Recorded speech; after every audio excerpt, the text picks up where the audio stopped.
how to start a property management business. Hey, it's Chris here from Property Abundance, and in this video today we're going to be looking at how you can use management of other people's properties to either scale up the speed of your business growth or to start a business from scratch if you're starting from a position where you have no money. So firstly, let's just unpack this a little bit. What is management? Well, look, management and management businesses in property are where you're taking on the operations of an existing property. So you could have, let's say, a landlord where they've been running property as an HMO and they just haven't set their systems up right, they haven't set their marketing up right, maybe they've got some voids, maybe they've just got loads of tenant issues because they haven't invested into the systems in their business, and what they want is someone to come along and remove that headache, take away that pain.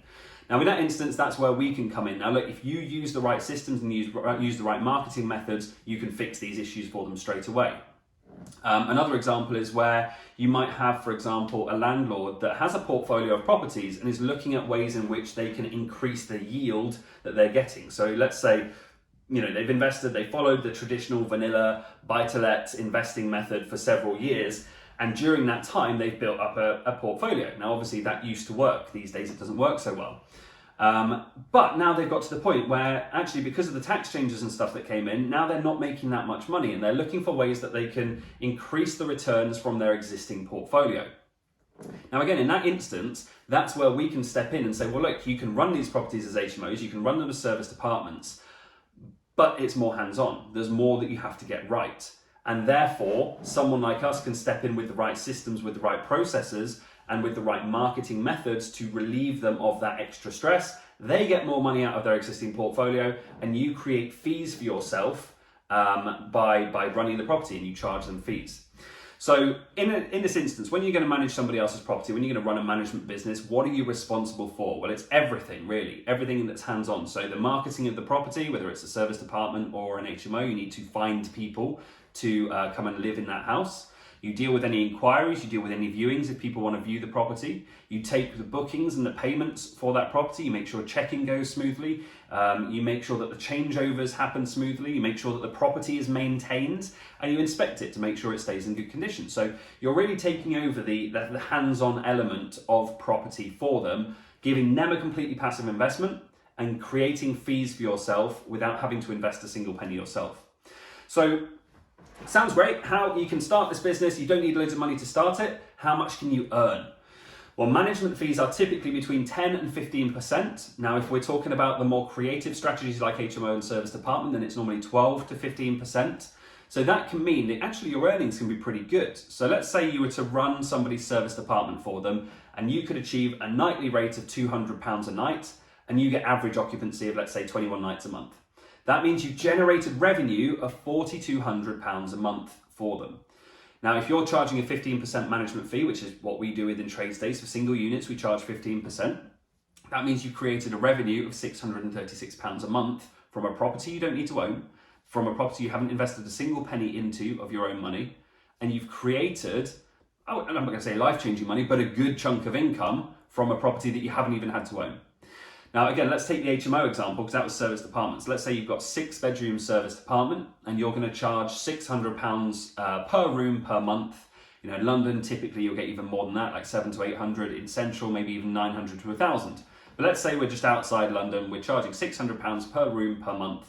That means we generated revenue of £3,600 a month.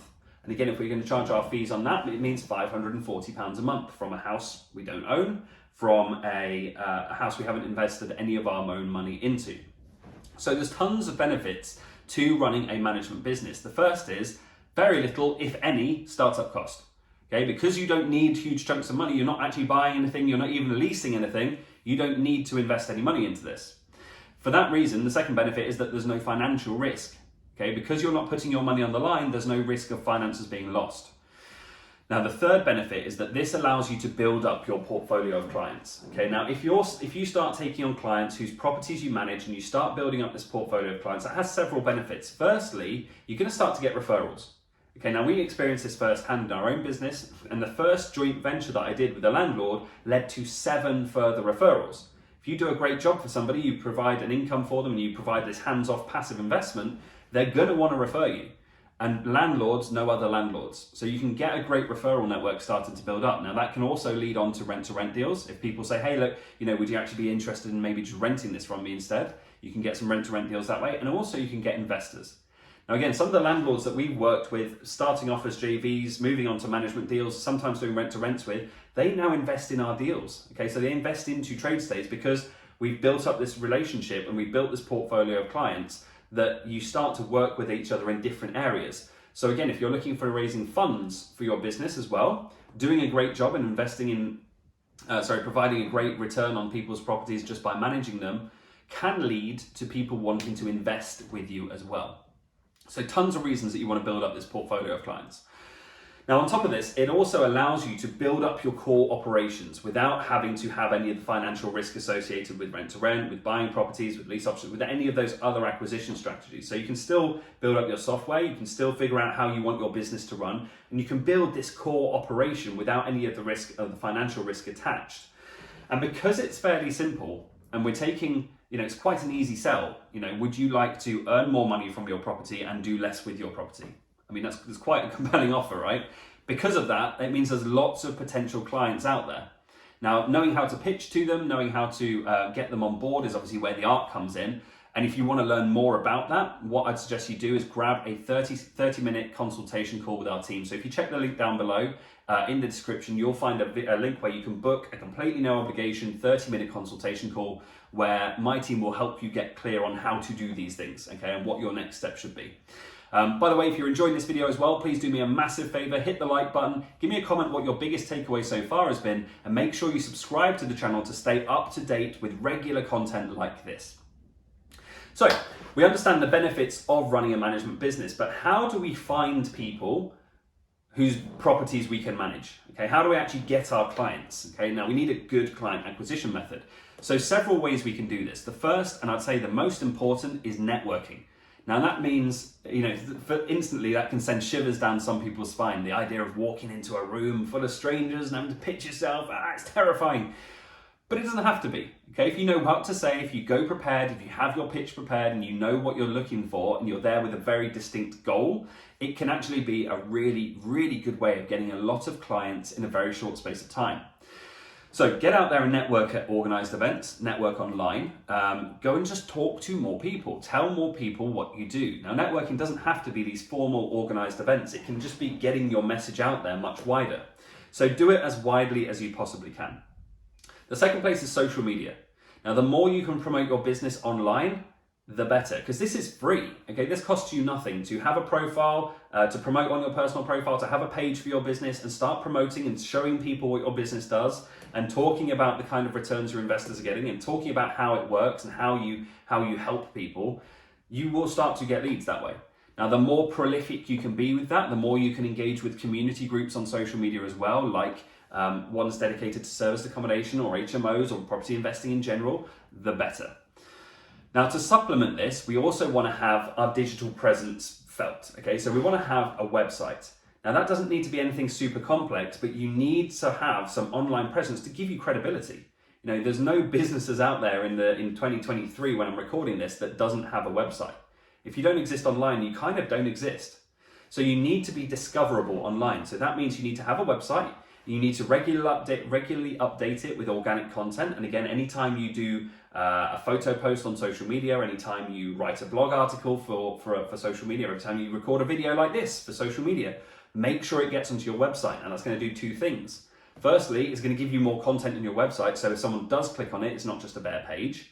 Secondly, the more you can update your website with organic content, regular posts, regular updates, the more findable that website becomes just on an organic Google search basis. Because it's an active website, because it's providing lots of content, it makes it more discoverable. You can also then share that content elsewhere to create backlinks to your website.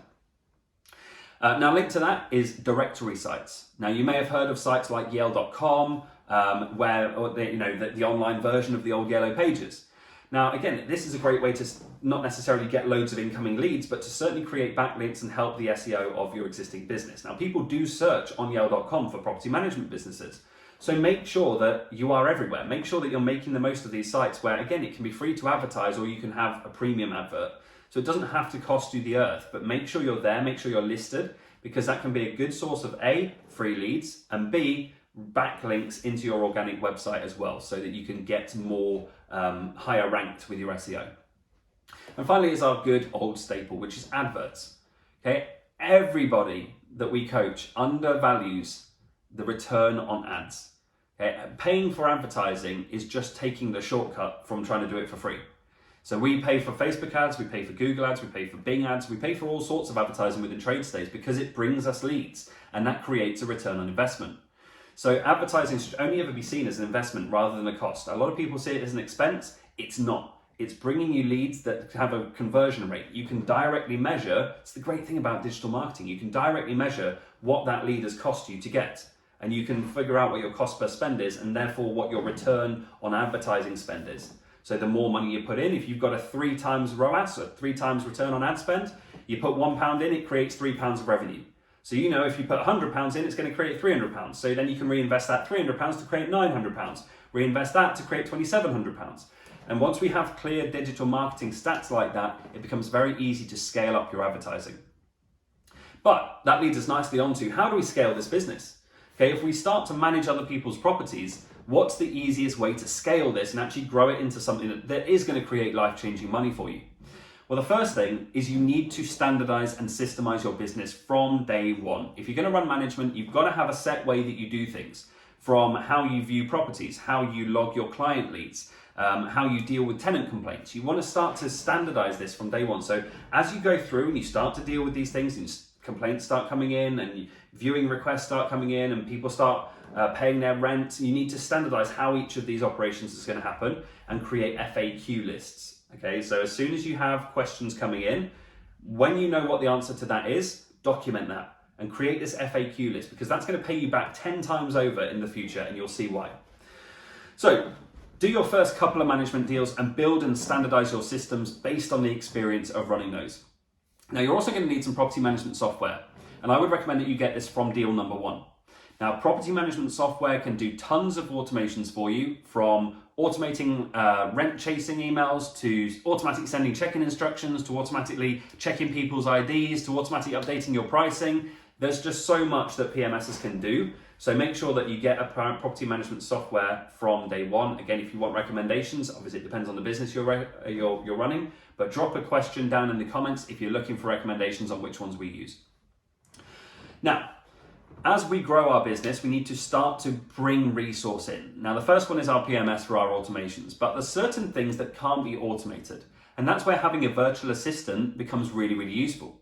So if you do your first 2 deals, I would then say that's the point at which you want to hire a virtual assistant. Now, again, remember, we're talking about $550 to $650 of income per property per month that we're managing. So that means that a couple of property deals, you're making over £1,000 a month. So if we take that money and reinvest it back in, we get ourselves a VA that's going to cost us £500 to £600 a month. They can then deal with all those FAQs that you've already built from the experience you got from your first 2 deals. They can deal with all inbound inquiries, all phone calls, anything that can be done on a computer or on a phone. They can take that over for you. Now that then frees your time up massively. So then we can start to invest our time into the higher value activities, the finding new landlords to work with, the going to networking events, the finding investors, the things that create growth in our business. So we want to use our time to scale up the business. And after 5 deals, that's when you'll want someone on the ground. Okay, somebody who's in the location. And again, this is another big reason that we recommend people focus on set locations, because it makes it much more scalable. Now that might sound contradictory because you go, well, surely it's more scalable if I have a wider net. Yes and no. Yes, you may have more opportunity, but it's going to be harder to scale your business because you need lots more people in lots of different locations, because property is tied to a location. So having a runner, as we call them, in a set location, this is the kind of person that goes around and replaces the plates when they get broken in the houses, goes and lets the people back into their rooms when they lock themselves out, goes and gets rid of an old mattress and replaces it with a new mattress when something's worn out. So this is the person that does the running around for you.